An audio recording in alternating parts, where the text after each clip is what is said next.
याबद्दलची कुठली माहिती ही इत्थंभूत सगळी हे काय आहे कसं आहे, कारण काही जणांनी या जमिनीचा 2005-06 काही पैसे देऊन व्यवहार केलेला होता।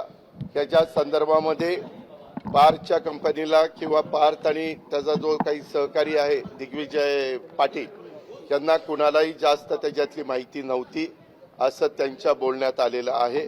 अर्थात ही सगळी आता चौकशी पूर्णपणे होईल, 1 महिन्यामध्ये हे सगळं पुढे येईल आणि ते पुढे आल्यानंतर त्याच्यातनं वस्तुस्थिती आपल्याला सगळ्यांना कळेल, नंबर 1।